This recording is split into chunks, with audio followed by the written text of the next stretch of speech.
Olá, boa noite, seja bem-vindo ao programa Tá na Web. Aqui você fica por dentro do que está sendo falado na internet e de alguns dos temas mais buscados no Google. Não é de hoje que a gente sabe, que existe a violência obstétrica. Já tem até estudo sobre isso. 1 em cada 4 mulheres sofreu algum tipo dessa violência no parto, segundo a pesquisa da Fundação Perseu Abramo. E essa semana, gente, esse tema voltou a ser debatido nas redes sociais e na imprensa, depois que a influencer digital Chantal denunciou o obstetra Renato Calil por violência obstétrica. O nome do médico foi parar nos trends com mais de 100 mil pesquisas, depois que áudios contando a história do parto vazaram na internet. O obstetra teria xingado a gestante para ela fazer força durante o parto e exposto a intimidade dela para terceiros. O Ministério Público de São Paulo pediu uma investigação sobre o caso. A solicitação partiu da Promotoria de Violência Doméstica do Foro Central de São Paulo. E esse assunto ele é extremamente delicado e sério, Hoje eu conto, então, com a ajuda de uma dupla para me ajudar a falar e explicar esse tipo de violência. É o ginecologista e obstetra Dr. Braulio Zorzella, que é da rede Reúna, Rede de Humanização de Parto e Nascimento, e também a doutora Valéria Eunice, que é da mesma rede e advogada. Então, a gente vai ter aqui dois lados, o lado jurídico e o lado da medicina também. Bom, deixa eu dar boas-vindas aqui. Doutor Braulio, me ouve bem?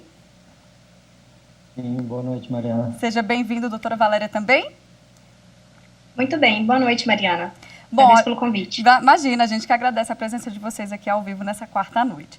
Bom, a gente falou um pouquinho aqui sobre os dados, Quando eu abri o programa eu já citei, uma triste realidade que acontece mais do que a gente sabe, até porque muitas mulheres não denunciam, Às vezes, pelo momento, não sabem nem o que está acontecendo direito. Então, vou começar com o doutor Braulio, só para a gente entender, para você de casa também saber, o que pode ser considerado, então, a violência obstétrica no parto, doutor? Mariana, então, a violência obstétrica, ele é um tema muito mais jurídico do que médico, Valéria? E justamente eu aprendi muito com as advogadas, principalmente as advogadas mulheres que defendem mulheres de violência obstétrica, o que é o tema violência obstétrica. Então, a definição da violência obstétrica mesmo, apesar de estar super na ponta da língua, porque é um tema que a gente tem falado direto, eu gostaria de passar para a Valéria falar sobre isso, porque justamente é um tema jurídico e tem muitas questões de gênero também. Então, faço questão que a Valéria fale sobre isso. Pode ser? Vamos lá, vamos explicar os exemplos. Doutora Valéria, com você. Bacana. Então, a violência obstétrica, ela já existe há muitos anos, Hoje é mais comentada, por causa da informação, justamente pelo alcance da internet. Ela é uma violência de gênero. Só a mulher pode sofrer. Então, o pai, a família não sofre violência obstétrica, os profissionais de saúde não sofrem violência obstétrica. A única pessoa capaz de sofrer violência obstétrica é a mulher, E ela pode ocorrer em vários ciclos. Ela pode ocorrer na gestação, em situações de abortamento, no puerpério, durante todo aquele trabalho de parto, durante a assistência. E é toda e qualquer situação que objetifique essa mulher, que restrinja direitos. Não se trata, muitas das vezes, de erro médico. Um erro muito comum, até por parte do judiciário, é confundir violência obstétrica com erro médico.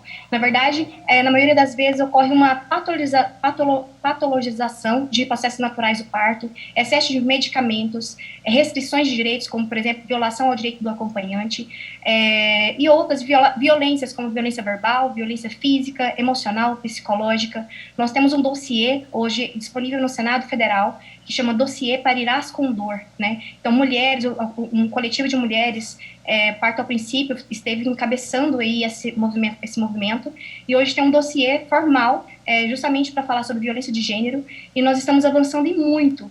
E esse dado, Mariana, da pesquisa Perseu Abramo, é um dado muito antigo, Nós temos umas pesquisas mais recentes, por parte até da própria auditoria realizada pelo SUS, que demonstram que 95% das mulheres entram em trabalho de parto e têm os nascimentos em posição litotômica, que é uma posição ginecológica, a mesma posição que a mulher fica ali na hora do atendimento ginecológico. Ou seja, 95% das mulheres não tiveram liberdade, ou seja, uma violência obstétrica por restrição de direito, por não escolher a posição mais benéfica para ela no momento do parto. Muitas mulheres são amarradas, são proibidas de ingerir alimentos, de ingerir líquidos durante o trabalho de parto, ou seja, restrição de direitos, são restrições que não têm base nenhuma em evidência científica.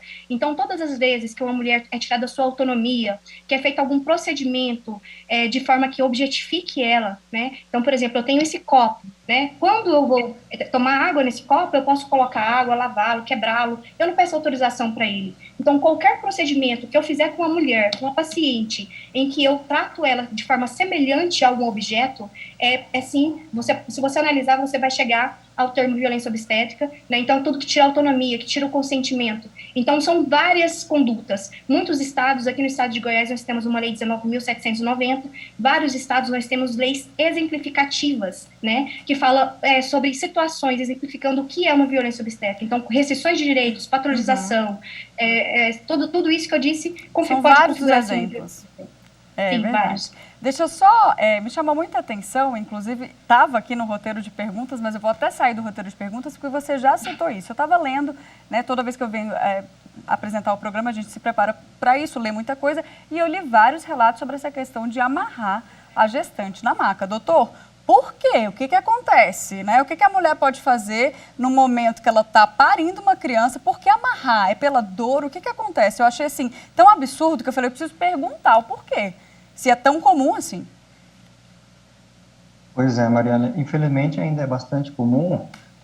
Na época que a obstetrícia médica foi desenvolvida, né, e aí a gente pode puxar lá atrás, 500 anos atrás, talvez espremer um pouquinho mais para os últimos 300 anos, em geral eram homens que estudavam a medicina obstétrica e que estudavam o corpo feminino, né?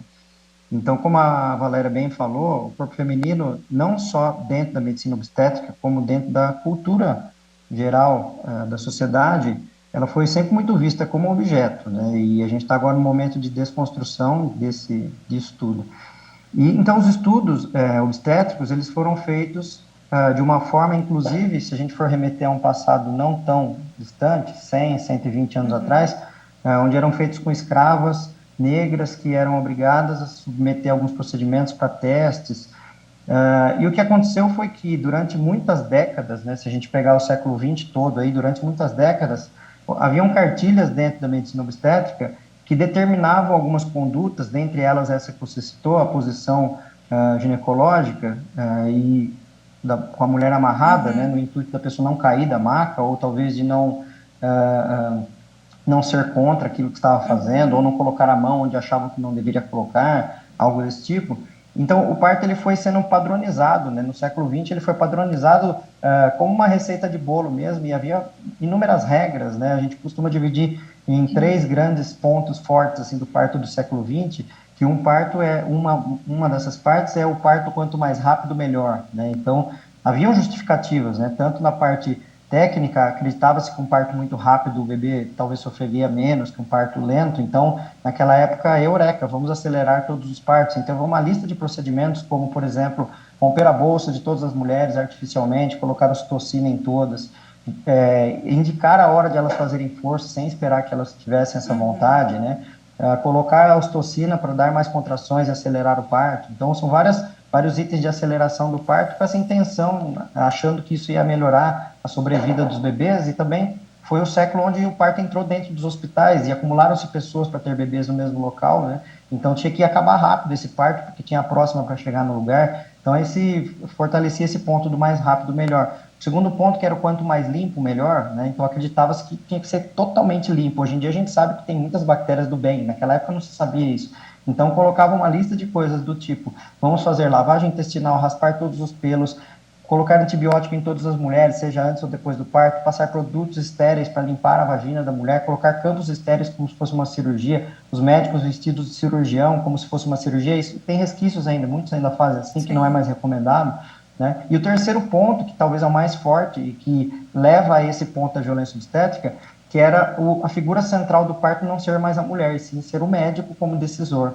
E ele absurdo, tomar todas né? as decisões, porque é ele que estudou e ele que sabe mais do que os outros, né? E no momento que a mulher está vulnerável também, deixa eu só falar isso, porque, né, eu não tenho filho, tá? Nem é meu lugar de fala aqui, mas assim, pelo que eu vi de todos os relatos, a mulher está muito vulnerável naquilo. Ou ela sonhou pelo parto, ou ela está louca para conhecer o bebê. Então, só para te interromper, doutora, eu adorei essa aula histórica aqui, porque eu não tinha noção, estou um pouco chocada, mas pode continuar. Mas é isso, a mulher está vulnerável, né, naquele momento.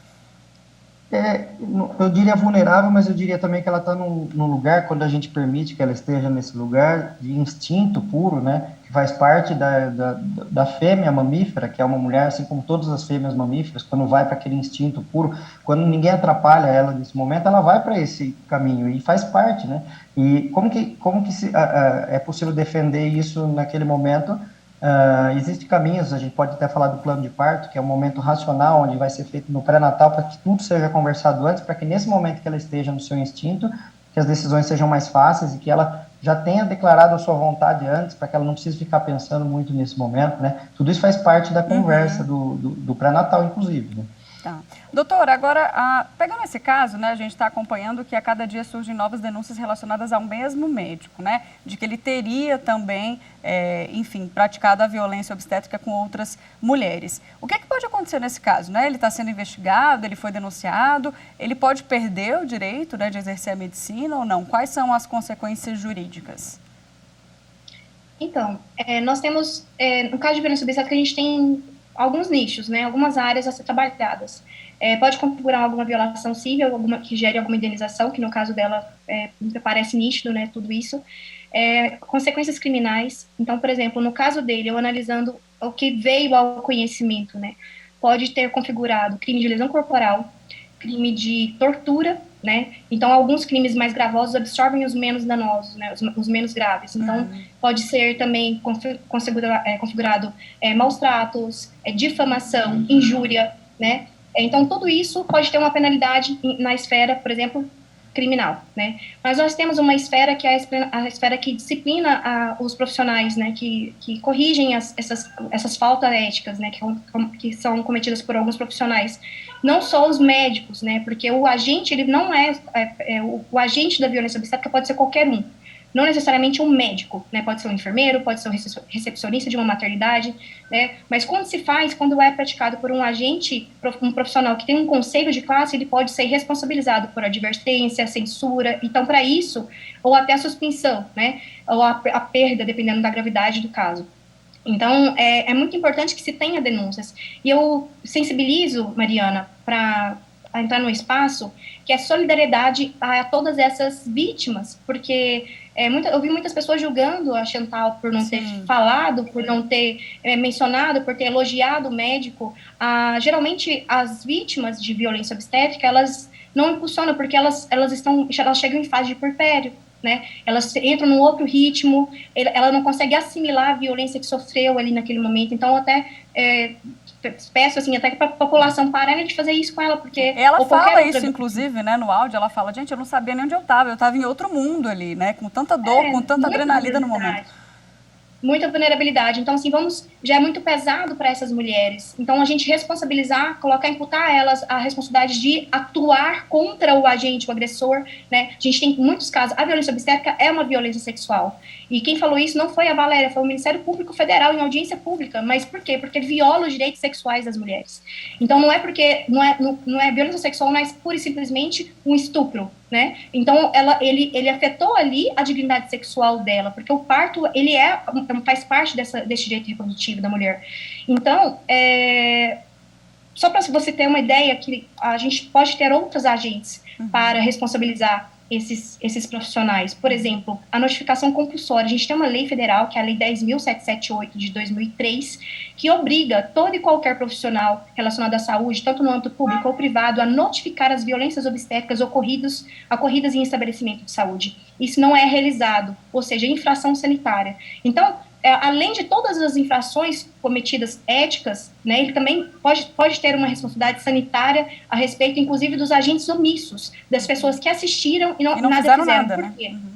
Porque a violência obstétrica é um agravo de saúde pública. Quando a mulher sofre violência obstétrica, ela pode ter uma depressão pós-parto mais severa, ela pode não retornar nas consultas do puerpério, ou seja, nas consultas do bebê também para vacinação, porque ela fica tão traumatizada que ela não quer chegar naquele ambiente. Então, é um agravo de saúde pública, pode influenciar na relação, no elo de ligação entre a mãe e o bebê. Tá? A gente chama de lua de leite, esse momento ali do puerpério, onde tem a conexão da mãe e do bebê. Então, isso pode afetar muito a convivência familiar. Então, é um agravo de saúde pública, inclusive afetar a amamentação desse neném. Doutora Valéria, já já eu volto aqui a palavra para você, porque eu quero que você ensine todas as pessoas, as que têm acesso ao advogado ou não, aonde que pode denunciar e quem que pode denunciar. Mas antes, eu quero que o doutor Braulio fale um pouquinho sobre a questão do parto cesariana, que surgiu essa dúvida na redação. Ah, mas o da Chantal foi parto normal, né, dessa influencer que está denunciando. Parto cesárea também existe isso, apesar de ser uma coisa mais programada, tem dia, data e horário marcado. Como é que é, doutor? Pois é, eu vou até pegar um gancho na definição que a Valéria fez inicialmente, para fazer um resumo da definição da violência obstétrica para chegar na cesárea, que eu acho que vale bastante a pena. A violência obstétrica ela é uma violência de gênero contra uma mulher grávida, né, exclusivamente, não importa quem praticou, importa quem recebeu. Então, uma mulher grávida na atenção pré-natal, parto, pós-parto, ou até mesmo situações de aborto, né? Ok, hoje o que é preconizado pela Organização Mundial de Saúde como um item principal de segurança ou como regra de segurança em partos é que a gente siga a medicina baseada em evidências, que ela é focada em 3 pilares. Um pilar é o protagonismo do indivíduo que está sendo atendido. No caso do parto, a mulher que está sendo atendida. Então, o protagonismo dessa pessoa. Então, as vontades dela importam muito nas decisões, né? O outro ponto importante são as evidências científicas, ou seja, os trabalhos científicos que são publicados. E o outro ponto é a experiência que os profissionais têm com essas evidências científicas para ajudar essa mulher a ter seu bebê. Ok. Aí o que a gente vai fazer? A gente consegue dividir mais ou menos em 3 cenários de assistência ao parto. Não tem só 2. Ah, mas o bebê sai por 2 lugares, saiu pela vagina ou pela barriga. Ok, mas dá para a gente imaginar mais cenários, né? Por exemplo, um cenário que eu citei aí, o século XX, onde existiam métodos que hoje são considerados ultrapassados, porém ainda acontecem. Esse é um cenário de parto normal, não é um cenário de cesárea, né? Então, eu chamaria de um parto do século XX, talvez, para contextualizar melhor, né? No outro cenário, no extremo oposto, da cesárea com hora marcada, por exemplo, que ela surgiu muito no Brasil por vários fatores, isso é multifatorial, desde dentro do setor de convênio, setor suplementar, não haver coberturas adequadas para parto normal. Então, isso foi uma das grandes coisas que levou a... Você pega os gráficos de convênios e SUS, você vai ver que o convênio tem muitas cesáreas eletivas marcadas, né, pela não cobertura, mas tem inúmeros fatores que levam a cesárea marcada, inclusive até uma fuga da mulher deste método ultrapassado, porque ela fala, não, esse negócio eu não quero para mim. Minha mãe falou que era ruim isso aqui, então agora eu quero uma coisa diferente, uma procura pela cesárea. Mesmo a gente vendo que tem pesquisas no Brasil que mostram que até 80% das mulheres ainda querem parto normal, ou seja, mesmo num cenário muito violento como esse, muitas querem parto normal ainda, só que algumas acabam fugindo para um cenário de cesárea marcada, né? Agora, quando a gente vai para o cenário da cesárea marcada, que foi a sua pergunta, o que acontece? Nesses 3 pontos que eu falei da medicina baseada em evidências, ok, a mulher decidiu que gostaria de uma cesárea marcada, certo? O profissional falou, ok, eu faço a cesárea marcada. Só que as evidências científicas foram jogadas no lixo. Não tem evidência científica aí na história. Porque não existe evidências científicas para se fazer uma cesárea fora de trabalho de parto, sem necessidade, não sem raríssimas exceções. Que nem vem o caso, porque realmente são raríssimas exceções. Então, via de regra, o que a gente vê são cesáreas marcadas sem indicação técnica, né? Recentemente, até pegando um gancho da pandemia do Covid, houve uma grande polêmica sobre o uso da hidroxicloroquina, né? E até o CFM, Conselho Federal de Medicina, chegou a lançar uma nota sobre isso, teve que recuar depois, dizendo que o médico poderia decidir junto com o paciente sobre a hidroxicloroquina, mas aí as evidências científicas são jogadas fora, né? Aí quando a gente coloca evidência científica, não dá para fazer isso, porque não está nas evidências científicas usar hidroxicloroquina, assim como não está na evidência científica fazer cesárea marcada. Então, a cesárea com hora marcada, por si só, já é uma violência. Aí depende que tipo de violência, como a Valéria falou, tem vários tipos de violência, a gravidade pode estar em vários níveis, mas não deixa de ser uma violência contra o bebê, por exemplo, seria uma violência neonatal, é uma violência que o bebê está sofrendo por ter sido tirado fora de hora. Então, a gente vê que no setor suplementar tem muito disso, só que o pior não são as mulheres que escolheram a cesárea marcada, e sim aquelas outras 80% que gostariam de ter um parto normal, e muitas vezes são colocados diagnósticos inexistentes ou fictícios ou míticos, pior ainda, e que mostram que aquele caso teria que ser uma cesárea. Então, o que acontece muito na cesárea é a indicação por si só acaba sendo muitas vezes uma violência, né? E aí, falando do cenário da cesárea em si, a gente vê coisas de todos os tipos, desde, como a Valéria falou, injúrias ou falas que não são apropriadas, até mesmo conversas paralelas de outros assuntos. Ah, você viu o jogo de futebol ontem? Você viu o último capítulo da novela ontem? E a pessoa que está ali mesmo como se fosse um objeto sendo operada, né? E não sendo respeitada naquele momento, né? Então, tem várias nuances essas violências nesses vários cenários que eu falei. Sim. O diretor já está aqui no meu ponto, mas o papo tá bom e eu quero finalizar com uma pergunta. Eu vou pedir para negociarem aí 2 minutinhos, porque eu preciso que a doutora Valéria explique como é que a gente denuncia isso, quem pode denunciar, aonde que a gente recorre ao Ministério Público, não é advogado particular? Conta pra gente, doutora. Se for crime de ação privada, né, a própria vítima tem que fazer a denúncia, né, então é uma ação privada. No caso, em análise da Chantal, eu vejo possibilidade de enquadramento de crimes de ação pública incondicionada, ou seja, o próprio Ministério Público pode promover essa ação, né, a investigação e a apuração desse crime. Quando se tem uma conduta de violência obstétrica, geralmente se tem uma violação civil, né, de direito civil, restrição de direito, né, como direito ao bem-estar, à assistência adequada, e para isso tem várias diretrizes e normas no nosso país que dá amparo para buscar essa indenização. Então, isso é feito como? Através de um advogado particular, né, ou, se não tem condição, pela defensoria pública. Lá do seu estado vai ter um defensor que pode promover essa ação. Essas denúncias, elas podem ser realizadas também na ouvidoria do hospital. Todo hospital, eles têm todo esse controle, inclusive tem alguns que têm a comissão de ética em que possa apurar tudo isso. Então, dentro da ouvidoria do hospital, na ouvidoria do plano de saúde, ouvidoria do SUS, são formas de denúncias para fazer processos administrativos. Também pode ser feita uma denúncia, e aí tem um processo próprio dentro do conselho de ético daquela profissão, pode ser o COREM, pode ser o CRM da região e tal, e isso também é denunciado. Então, a única forma, assim, que eu vejo, ou se não, uma infração sanitária, então é feito na vigilância sanitária, na Anvisa, algumas violações, porque a gente tem uma resolução que é a 36 de 2008, que ela apura e ela enquadra todos os procedimentos obstétricos. Então, quando se tem uma violação dessa resolução, é uma infração sanitária. Então, isso também deve ser apurado. Então, todo esse bem-estar que o Braulio citou, tudo isso está em normas. Tudo isso está em diretrizes do SUS, no Sistema Único de Saúde, como política nacional de parto vaginal, de partos e assistência humanizada. Tá certo. Gente, foi ótimo, viu? Obrigada. Eu queria continuar esse papo. Eu vou ver se a gente não consegue fazer uma live lá no Instagram da TV, que inclusive a gente soltou um conteúdo também sobre isso lá. Se você quiser mais detalhes, mais exemplos sobre o que é a violência obstétrica, como denunciar, corre lá no Instagram também da TV. Doutor Braulio, boa noite. Obrigada, doutora Valéria. Uma boa noite. Muito obrigada também pelas explicações, viu? Muito obrigada. Obrigado. Agradeço pela... Vou correr aqui, gente, para a tela, porque meu tempo está curto. Vamos saber o que mais tem sido pesquisado, então, nessa semana na internet? A gente começa com esse destaque aqui, ó, H3N2, parente da H1N1, lembra dela? Que a gente toma aí vacina da gripe? Então, essa versão da influenza, ela tem crescido muito em São Paulo e no Rio de Janeiro, especificamente, né, a variante chamada Darwin. A vacina da gripe, que a gente tomou há uns 5, 6 meses, até tem esse vírus na composição, né? Mas a cepa não é coberta pelo imunizante. Então, por isso, surtos, né, em alguns locais do Brasil. Os sintomas da gripe são bem parecidos com os da Covid, com gripe normal também, né? Febre, dor de cabeça, mal-estar. E a OMS já mudou a composição da vacina da gripe para 2022, adicionando essa cepa. Ainda bem, né? Chega de vírus novo circulando no ar. Agora uma notícia boa, troca de tela aqui, IBGE, isso aí, IBGE abriu inscrição para selecionar mais de 200 mil trabalhadores para o Censo 2022. São vagas temporárias para recenseadores e também para agentes censitários. E vale lembrar que a gente falou disso aqui no programa mais de uma vez, porque antes desse edital, o IBGE já tinha aberto 2 processos seletivos que foram cancelados. As inscrições vão até o dia 29 de dezembro. Nosso último destaque de hoje apareceu nos trends. Você já ouviu falar de metaverso? Tá todo mundo pesquisando o assunto que teve nos noticiários, né, nas últimas semanas. Mas afinal, o que é isso, né? Gente, é uma nova tecnologia que promete criar uma internet tridimensional e imersiva com vários ambientes virtuais, onde você vai poder trabalhar, jogar bola, né, fazer um exercício. É um espelho do mundo real, sabe? Difícil de entender, né? Eu tive dificuldade.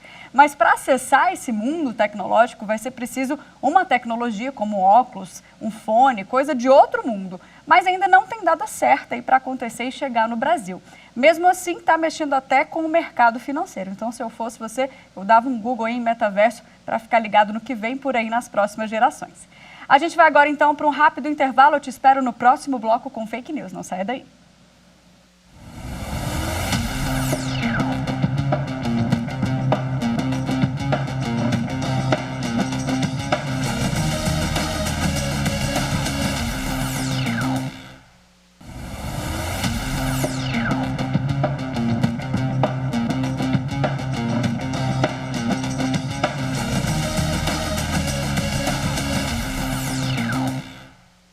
Tá na Web está de volta. A gente começa então o segundo bloco mostrando para você a fake news que está sendo desmentida aqui na TV Justiça, nos nossos intervalos. Vamos ver?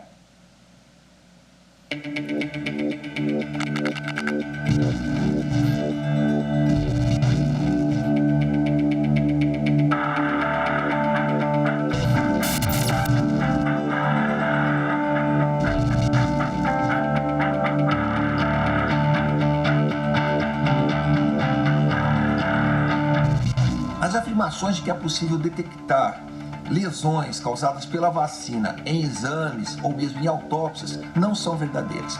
Todas as vacinas foram previamente testadas quanto à segurança e eficácia e foram aprovadas pela Anvisa para serem utilizadas na população. No Brasil, já foram aplicadas mais de 315 milhões de doses e há relatos de efeitos adversos leves que passam com remédios sintomáticos. Por isso, procure o posto de vacinação ou para concluir seu esquema vacinal ou para iniciar a vacinação contra a Covid-19. Mas uma pessoa não vacinada tem 13 vezes mais chance de morrer de Covid-19 comparada com pessoas que foram devidamente vacinadas e estão imunizadas. Isso aí. Na nossa editoria semanal lá do Instagram, a hashtag era fake, né, que mostra as notícias falsas que circulam nas redes sociais, a gente falou também sobre a variante Ômicron. Era falsa, gente, uma informação, a suposta, né, pesquisa que estava rodando pela internet dizendo que a variante Ômicron é mais grave entre os vacinados. Veja só se pode, né? A mensagem foi extraída aí do site The Exposé e chega a conclusões erradas, né, óbvio, e sem embasamento científico nenhum sobre esses dados. Então, fake news, hein? Não é para cair nisso, não. Vamos entender melhor, então, essa nova variante, a Ômicron. Eu chamo aqui na tela para conversar comigo a vice-presidente da Sociedade Brasileira de Imunizações, a Isabela Balalê. Isabela, tudo bem? Boa noite, seja bem-vinda aqui ao Tá na Web. Olá, Mariana, boa noite a todos. Um prazer estar aqui tentando, esclarecer essas fake news que tanto estão fazendo mal para a gente. Exatamente. E aí chega uma nova variante, com ela também novas fake news, né? Essa variante, doutora, ela realmente preocupa, né? Porque ela veio e parece ser uma variante muito contagiosa. Eu queria que você falasse rapidamente como é que está o cenário da Ômicron aqui no Brasil, já que a gente tem Natal e Réveillon vindo aí, né, nas próximas semanas. A gente não tem dados de que a Ômicron esteja amplamente disseminada entre nós. A gente tem algumas situações, o Ministério da Saúde mantém o monitoramento para que a gente possa exatamente acompanhar o crescimento ou não dessa variante aqui no país. Por enquanto, está tudo calmo. E em relação às vacinas, essa semana, né, saíram alguns estudos dizendo que as vacinas que a gente já tinha conhecimento, já estava tomando, não são tão eficazes assim em relação a essa variante, né? Em relação a isso, a gente tem que se preocupar, principalmente quem ainda não tomou a dose de reforço, né? Quem não tomou a segunda dose, eu não vou nem falar, mas principalmente quem ainda não chegou lá na dose de reforço, que é boa parte da população brasileira. É importante a pessoa entender que 2 doses, elas protegem para forma leve, mas com uma proteção menor, e ainda protegem das formas graves. Mas o que se vê na literatura é que com 2 doses ainda mantém, a 2 doses a vacina a gente não consegue estar protegido adequadamente da Ômicron. Por isso que é importante que você disse, claro, para quem não tomou a segunda, que vá logo tomar a segunda dose, porque senão não está nada protegido. Ao vivo é assim, gente, tocou o celular. Não tem problema, doutora, pode continuar. Tocou no computador, se pode uma coisa dessa. Mas, enfim, quem não tomou a terceira e já está no seu momento de tomar a terceira, vá logo. Com 3 doses, aumenta em mais de 20 vezes a proteção para a Ômicron. Tá certo. Doutora Isabela, para a gente fechar, como eu citei aqui, né, no nosso bate-papo, a gente está chegando nas festas de fim de ano, Natal e Ano Novo. Queria que você deixasse um recado rapidamente para que a gente não se descuide, né? Porque a gente sabe que o cenário hoje é melhor, claro, do que quando o Brasil estava batendo recorde de mortes e internações, mas a pandemia ainda existe, né? Ela está bem real, na verdade, né? Não acabou. Exato. Quando a gente olha as internações por síndrome respiratória aguda grave aqui no Brasil, o maior vilão ainda é a Covid-19. Claro que vivemos uma situação muito melhor, mas que também não é homogênea no país. Então, a gente tem, dentro do mesmo estado, cidades, né, municípios que estão com tudo muito bem controlado e municípios que ainda sofrem com a Covid-19, não tanto quanto antes, mas ainda causando internações e óbitos. Então, assim... Não dá para descuidar, né? A melhor forma é tomar as vacinas, né, desde que você esteja no seu momento, e manter o uso de máscaras. Tá certo, doutora Isabela, aí com as dicas. É isso, doutora. Boas festas, bom final de ano aí, feliz 2022. Para vocês também, que 2022 seja um ano muito melhor que 2021. Amém. Tchau, tchau. Bom, gente, é isso. Vou ficando por aqui, viu? Feliz ano novo para você, muita saúde, é só isso que a gente quer e só isso que eu desejo. E também não deixe de acompanhar as nossas redes sociais, Instagram, Twitter e YouTube. Volto então no ano que vem, na semana que vem, com mais assuntos. Tchau, tchau.